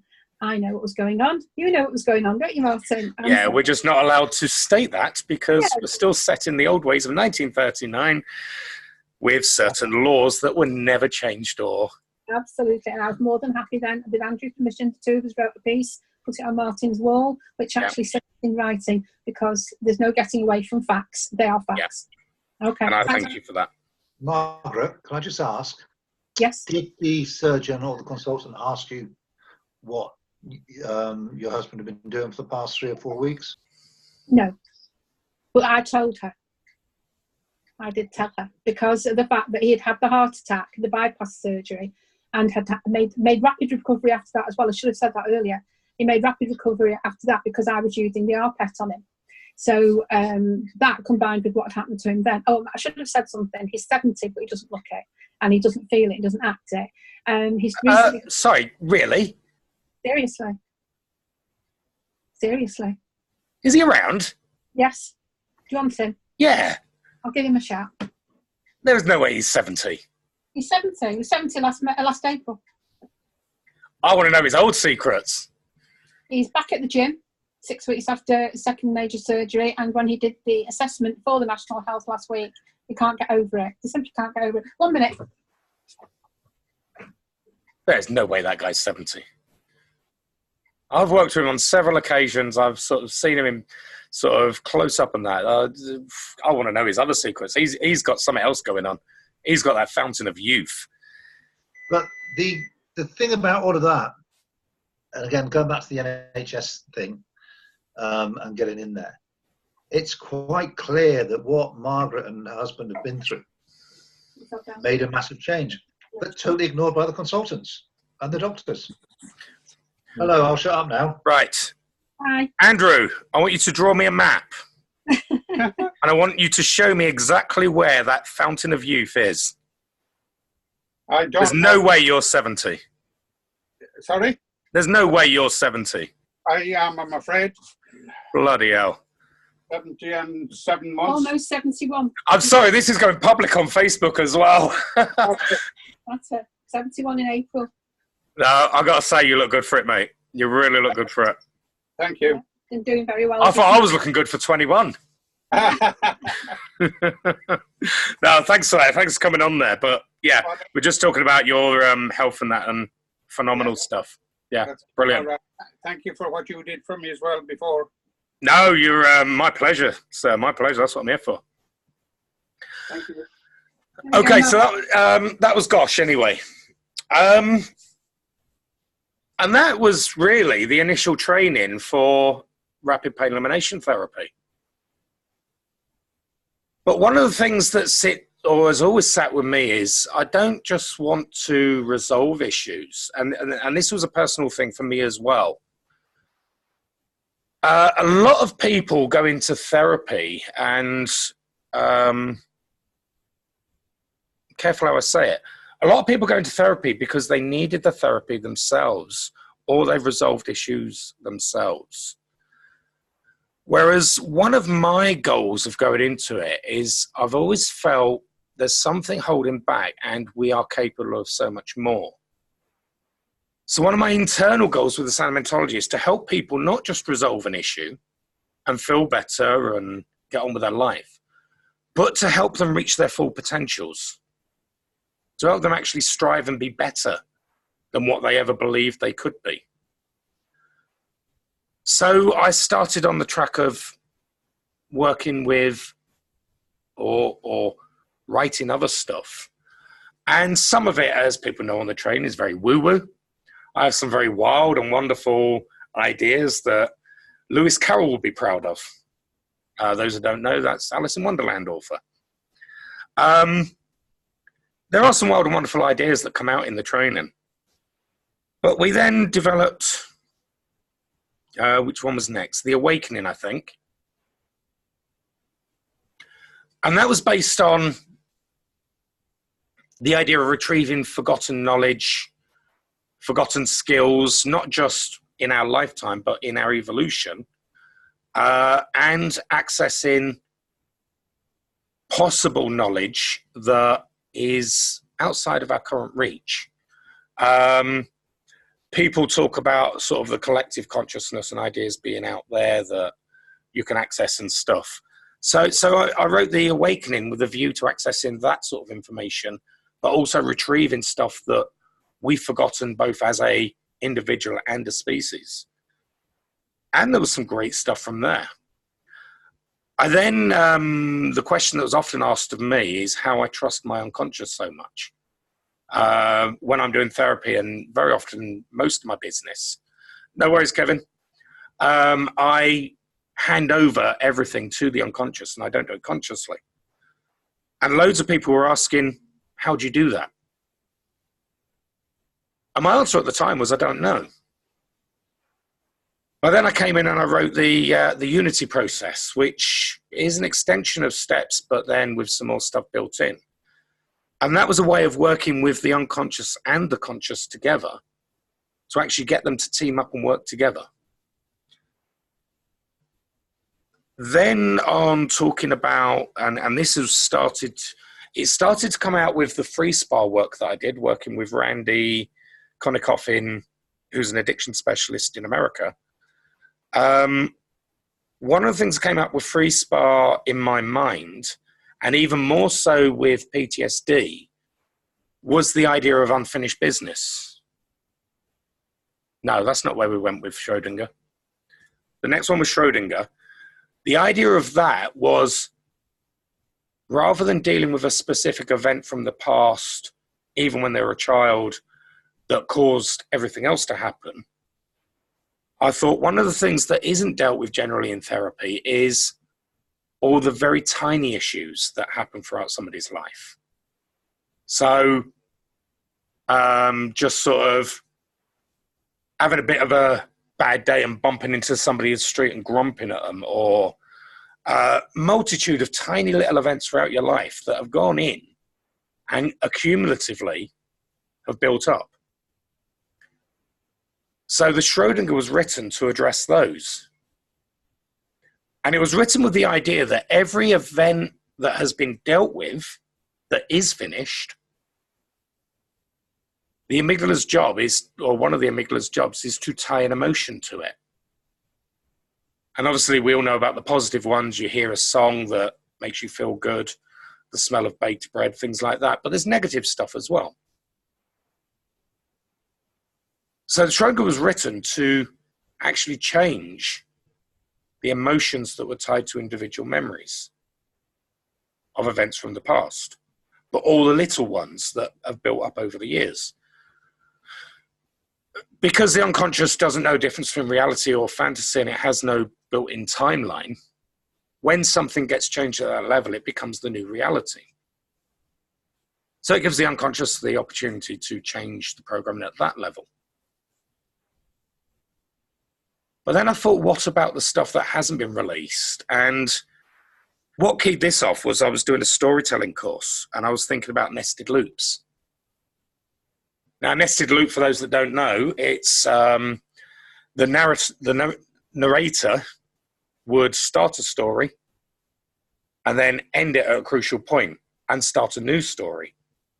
End that at a crucial point, then tell a full story, then finish off the second story, then finish off the first. And it's a great way to keep an audience engrossed over a longer period of time. Some great comedians do it. Billy Connolly, he molds nested loops into his shows and everything all the time. Because the unconscious mind can't settle if there's stuff left unfinished. An example of that is when you get a song stuck in your head. The reason the song gets stuck in your head is because you've only heard part of the song. And the unconscious mind hates that. Now, throughout your entire life, there would have been a multitude of stuff that's been left unfinished. Arguments that weren't settled, events that in your unconscious weren't concluded. Now, the amygdala's job is to assess, is there danger or not? If there's danger, then we activate fight, flight, freeze, or shite mechanism. If it's not dangerous, we just pass it over to the memory, tie an emotion to it. There we go. Happy days.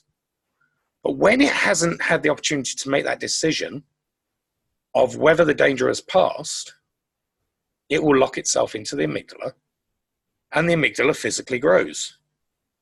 The more that gets locked in, the bigger it gets, the more it will lock in. So you're on a ever-increasing process. Sorry, I mean, I'm talking to the team here, but they know all this because I've trained them in it. Although I'll give them just a bit of a reminder of it.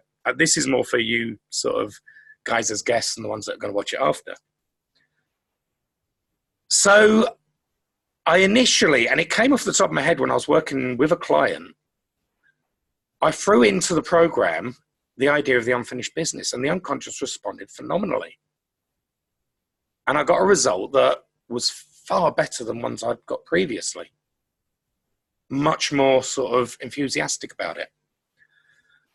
So I played on that idea for a while, and that was the formation of Conclusions, which was only released last week, although it had been ticking over in my head for a while. And I was working with clients on that basis. I'm sure I've missed no end of protocols here. There's 14 in total. But they all work at a different level. I'm just giving you an insight into the biggest ones. So I formed Conclusions, and I sent it out to the team, and we got some people testing it and some amazing feedback. But then I thought, well, what's missing from that? And I realized Schrödinger. The Schrödinger protocol of resolving the stuff that's in the memory already that has emotions tied. And the other side was how to build the resolution so they don't get into the same boat again. So then I wrote resolutions, which was making a pact between the conscious and the unconscious that it would be more rational and attentive to dealing with issues so that they don't build up in the same way again. And I thought these three need to work together. They're all powerful on their own, But the three of them put together is far more powerful. So that naturally, and this is the way the whole training has always happened, it naturally evolved into the Resolute Pact, which is one session involving all three, or you can do it with 3 sessions out with your clients, up to you. And that is where we're getting closer, in my opinion, to the general overall fixer. All of these processes, the Resolute that form the Resolute Pact, are content-free. They give the unconscious mind the freedom, but they deal with the key reasons which, through all my research and training and experience, are the key reasons people suffer. And I would actually challenge anyone to give me an issue that is not either tied to the emotions tied to a memory, the basis of unfinished business, or fear of what's going to happen in the future. If you can give me an issue that's not tied to any one of those 3 things, then I'll go back to the drawing board. But I think most things are covered by that. Where was I? So that's the Resolute Pact. On the other sideline, I'm working on a very, very woo-woo theory, but it does tie in with a lot of science and a lot of other stuff, which I'm calling the Base 12 architecture. And this is very much linking us as humans to the way computers work, but looking at the much bigger fractal picture from the level of the smallest level of energy that exists right through subatomic particles, atoms, molecules, cells, organisms where we fit in, and then up to communities, which would cover families, businesses, towns, villages, any community sort of side, even us as a team, then countries, planetary, and expanding up from there. So we're going very much, this is tying very much into the law of attraction side of things, but working not just at the level of the universe that the law of attraction works at in the collective consciousness, but breaking it down each way in between. And working with a client or a business or a community at a, I can't say anything else other than pure energy level and atomic level. And that led, no worries, Shirley, we're not going to be much longer on here anyway. And that led to the writing of, first of all, the PDF that I released publicly, talking about Base 12, but then the protocol or the script that I released last week called Connections. Which, has anyone gone through Connections yet? I know a lot of you have read it. Anyone experienced it? No? Anyone any thoughts on the reading of it, just to share, because I feel I'm talking a lot? Nope. Great when you put people on the spot, isn't it? But this led to Connections. That was only released, I think it was on Friday. Sorry, Ender, were you going to say something there?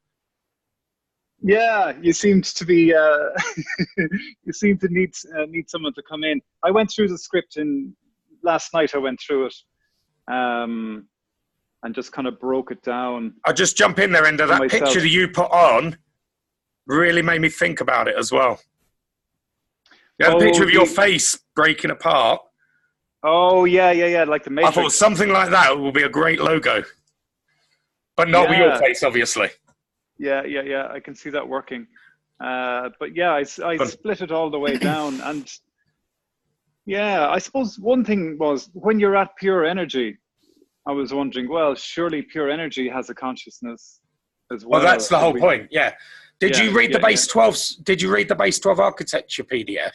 I did. Yeah, I skimmed that as well. Yeah. But it was, it seems to be a really good script. One thing I would put in is that the rope would shrink with your foot as well. That was the only thing. But it's conceptually it's awesome. So I'll be finishing off the edit this week, and I'll run it with a few clients. I'll let you know. Yeah. Well, I've put version 2 up with all the corrections and adaptions. I took that down, and I just kind of breaking it down for myself really to make sure it flows well. Yeah, excellent. Trevor, Martin, were you going to say something there? Yes, please. I was. My plans for this afternoon have changed because of foul weather. So I'm just going to make you jealous. It's bloody lovely here today. Oh, well, never mind. But the thing is, I've an opportunity. I've not actually run the script with anybody, and that's my scripts are at work in the office. But if anybody wants to actually run the Resolute Pact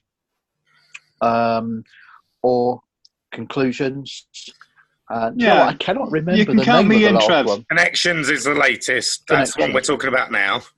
Okay, well, I'm available this afternoon, maybe from about 2:00 onwards. Yeah. So I can do it over my I'll give you a shout, Trevor. And this is the other beauty of the team. Yeah. Yeah. Excellent. I'll let you organise that yourselves. Okay, yeah, message me on Facebook, and that's probably the best way of doing it, yeah? Yeah, Brilliant. will do. Thanks a million. Brilliant. Okay, Bye-bye. Cheers. Bye-bye. Excellent. So Connections was the latest adaptation or the latest protocol, and obviously there's going to be much more to come.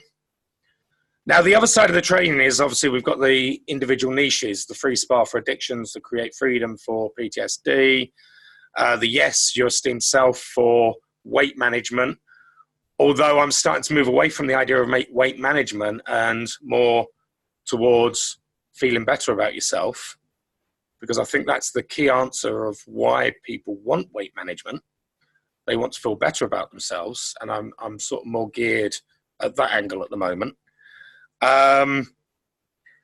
The fears and phobias area, the anxiety and depression, a whole multitude of individual specialist niches that don't use any different protocols, but we cover the science behind why people suffer with these things and how to adapt all the stuff from the training to fit each one of those.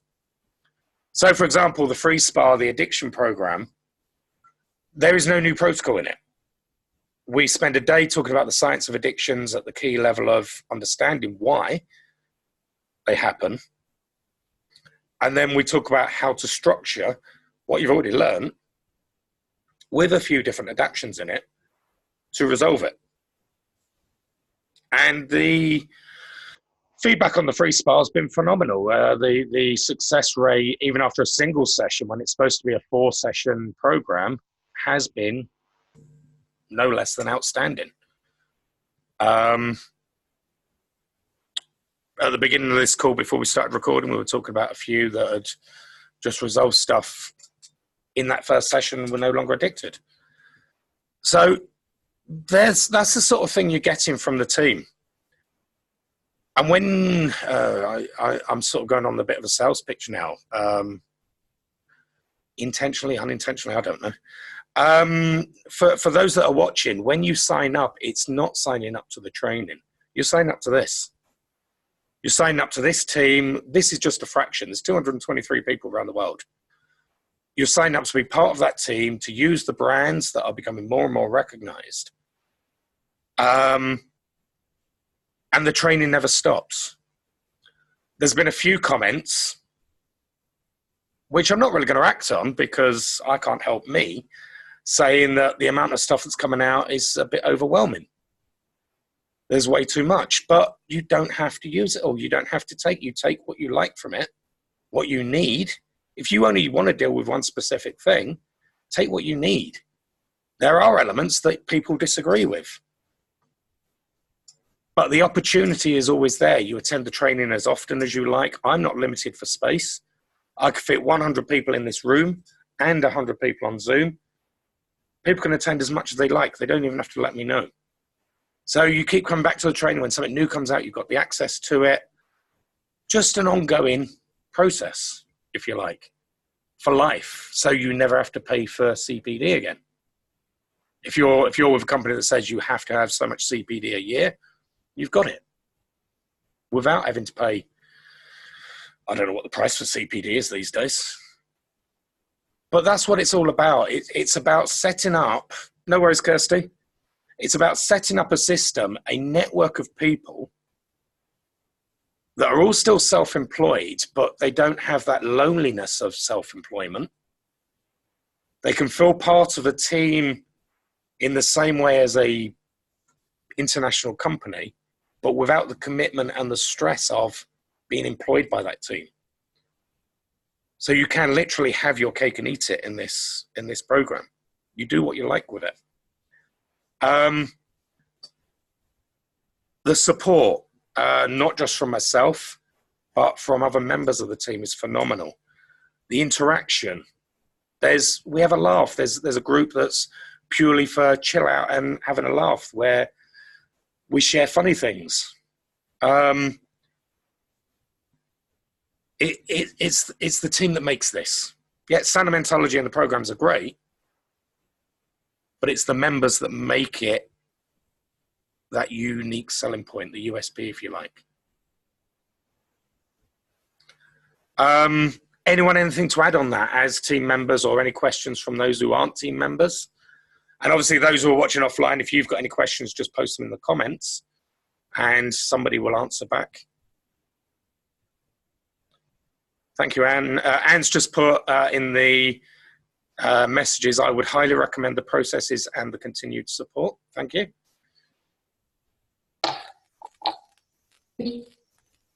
I was just going to say that I've worked in a non-therapy business as self-employed for about 10 years before I joined you guys. And I would find it really sort of lonely at the top. You always have to make all the decisions yourself, find all the clients yourself. There's no one to bounce ideas across. And now we can, and we do, as we've been hearing on this call this morning. And it does make a real difference. So, yeah, I like it. Yeah, absolutely. Thank you.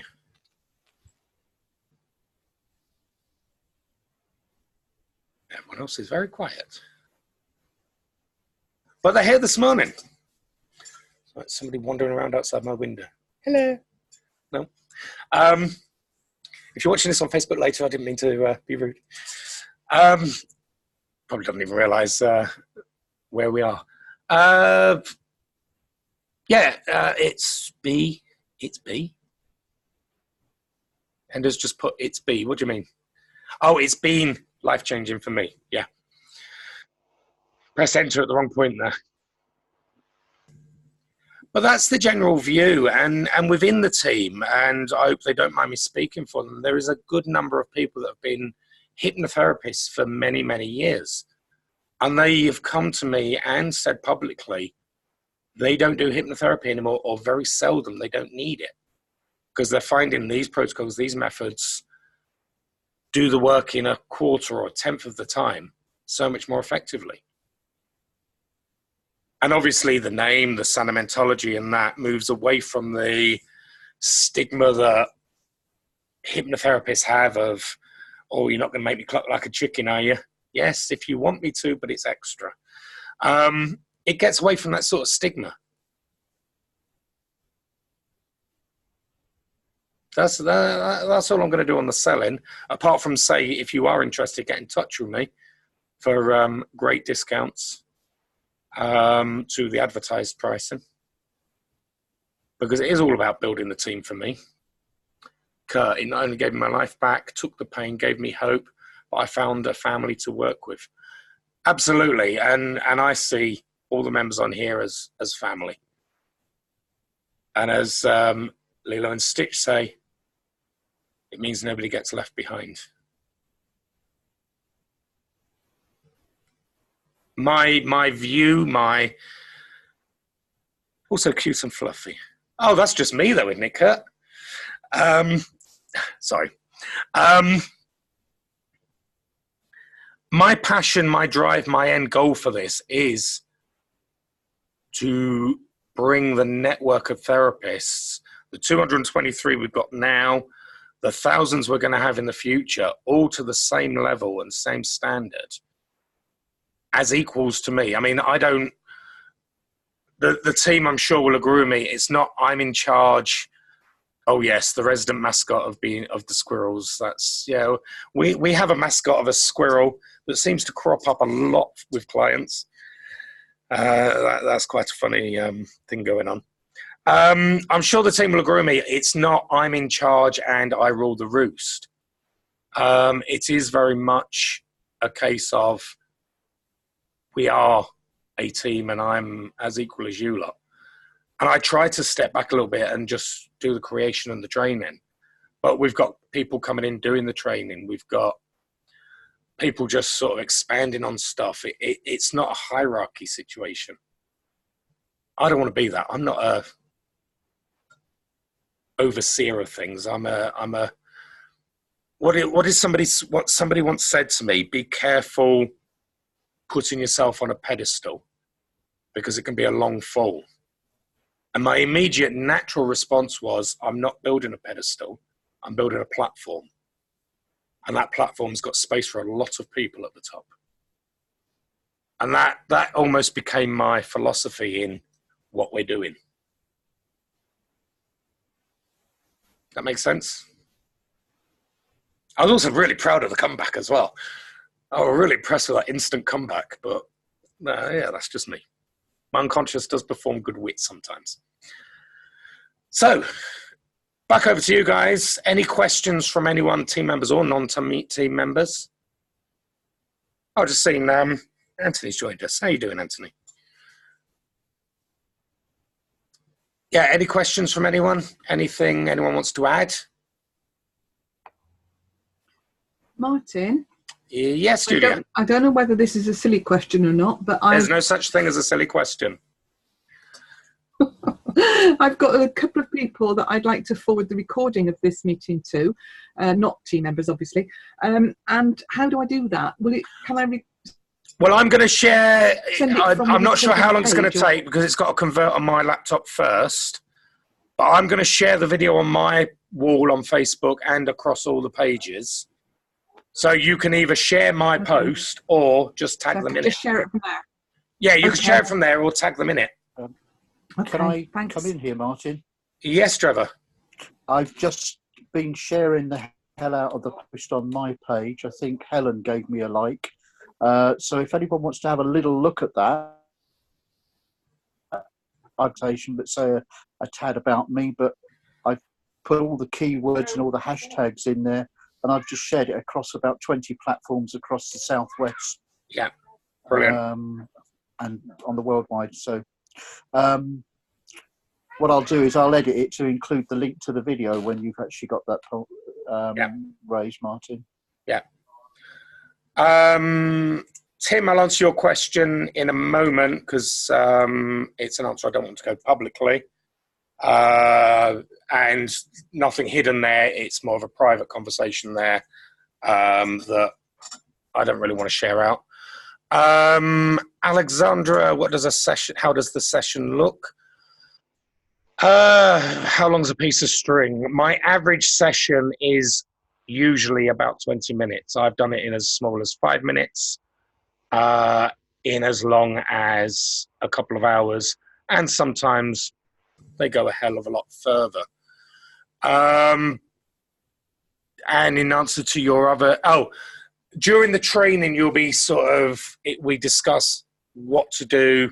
There's always a starting point, what you do first, and then depending on the client's response and what the issue is what you do next. No worries, Kurt. Thank you for coming on. It's always a pleasure. Helen's answering their client sessions vary from 20 minutes to over an hour, and it can be done face-to-face or online via Zoom. Certain elements work well in a group as well. I know body code. Is there any similarity in the sessions? I don't know body code, but we have a fair few members of the team that do. So talk to Animaker, talk to Martina. I can't think who else is body code, but there is a few. Happy to help you on the conversion as I have time on my hands. No worries, Robert. When I stop the recording, it's done automatically. Zoom, I'm recording to the computer, and then Zoom has to do its own thing to convert it to MP4. It's not. I haven't got to put any work into it. I've just got to sit here. Yeah, Agnes as well. Yeah, she's body code. I'm sure she doesn't mind me saying she's the one that actually I jumped in with the unfinished business with naturally. I had a 2.5 hour session with a fibromyalgia person. Pain was gone. We took care of the behavioural stuff as well. Yeah, it is very much how long's a piece of string. And if I am working with clients, which is a lot less at the moment because of everything else going on, I only ever book 2 clients a day, one in the morning, one in the afternoon. And I get a lot of free time. But then I've got that freedom of, if it's going to take a bit longer, I'm not rushing them.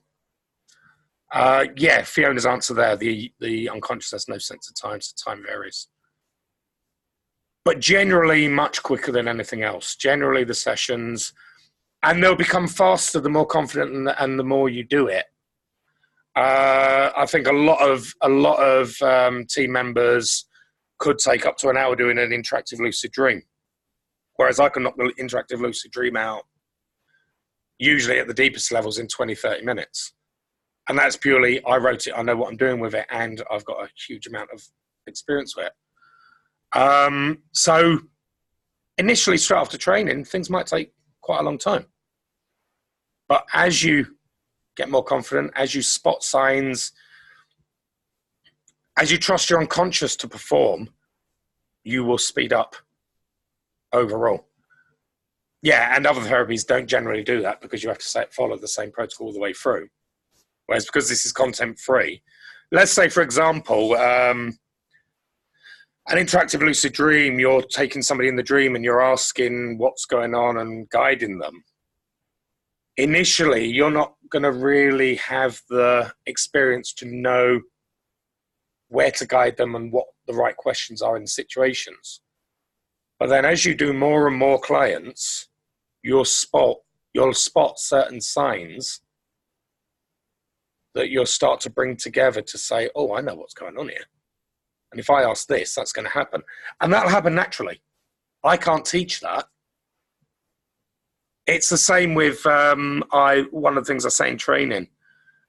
When people have got their eyes closed and we're doing this processing, there's a lot of rapid eye movement going on, which is programming going on.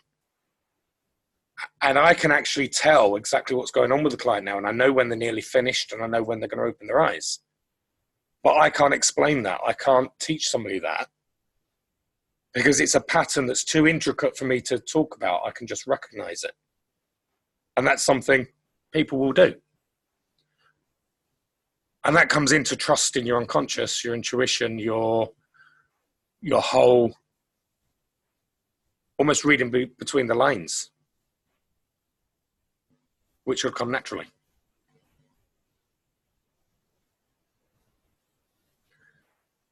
So does that answer all of that, Alexandra? Anything else you want to know there?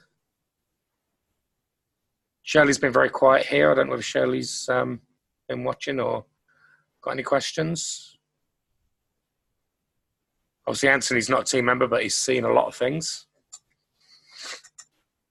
Excellent. I mean, just message me. We can have a chat if you want, Alexandra, and talk about anything, any final questions you've got or what you want to do next. Happy at that.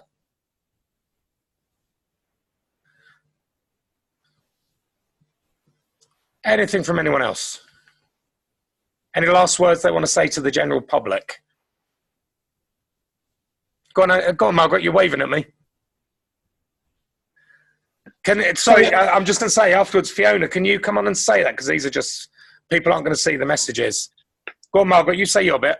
Just want to say thank you. Thank you for all the support over the past 12 months, both as a professional and personally, and highly recommended. Thank you very much. Need to go. Bye. Thank you, Margaret. Appreciate it. Yes. Yeah, I'd like to endorse that too. Somebody else was just talking there, Trevor, just a sec. Yeah, me. Again. Oh, Animaker. I've been a therapist for like 25 years, and I agree totally with what you just said. I've learned so many modalities, and of course they're in the back of my head. They're never gone. The knowledge is there. But right now, I only use what's within the Sanomentology group, what we have learned and are still learning, the new protocols that we get time and time again. And also, I used to be fibromyalgia patient, and not anymore. So that's what it did for me. And You have no idea when you have had like 25, 30 years of fibromyalgia, hardly able to move around and whatever, and you're rid of that. It's like a miracle. Because I tried everything in the book, and it all did a little bit, but it never went away. It was always just for temporary, and now it's actually gone. So yeah, definitely. Thank you, Anamika. Working on yourself, definitely. Thank you. Go on, Trevor.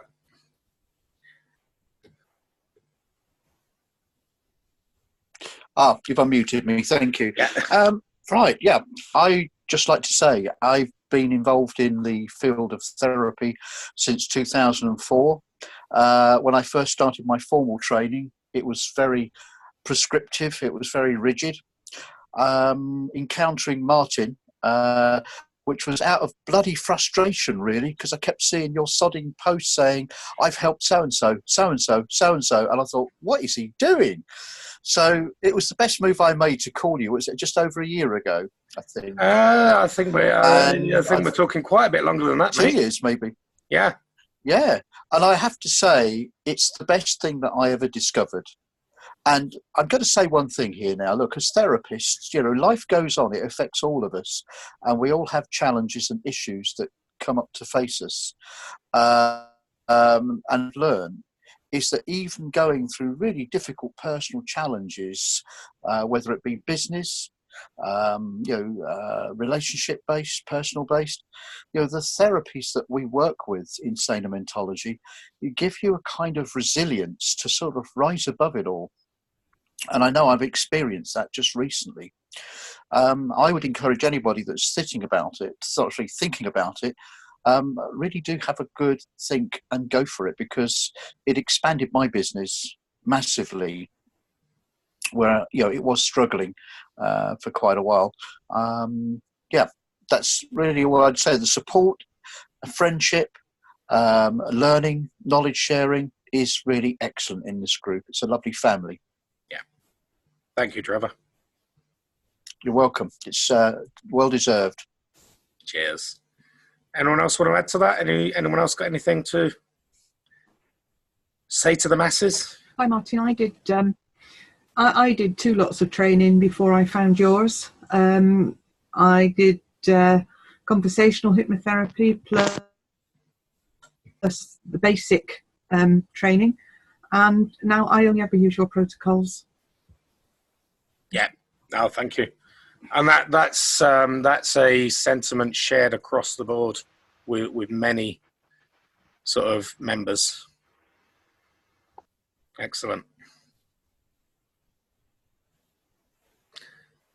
I'll just Fiona messaged, I'm so glad to have found this way of working.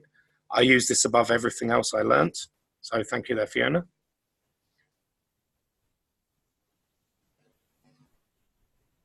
I felt like I was doing the Claudia Winkleman Head and Shoulders advert there, reading that out. Anyone else? No? Can I just say, Martin, go on, Heather. I'm not going to repeat what everybody else has said, because obviously they are excellent programmes. But somebody mentioned about doing them as groups, and I've done them a few times, where you've got a group of people, and it does work really well, and you even get positive results doing it as part of a group. Yeah. No, thank you. Brilliant. Okay, well, we've run a fair bit over there, so thank you for everyone that's joined us. Thank you to anyone that watches this and sits through the 2 hours, 10 minutes outside of this call. I'm sure you can see how beneficial the call is every week to the members, and it's not something people are forced on. If they're not busy, they come on, and we can just have that general chit-chat.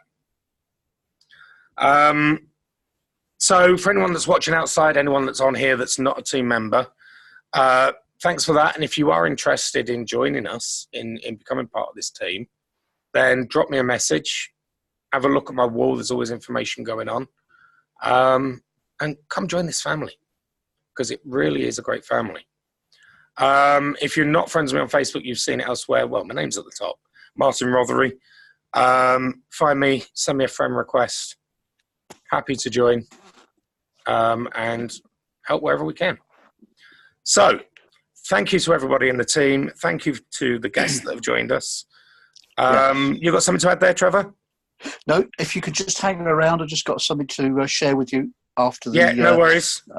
No problem at all. I think. Thanks. So, thank you very much, everybody. And I will hopefully, well, I'll see all you lot soon.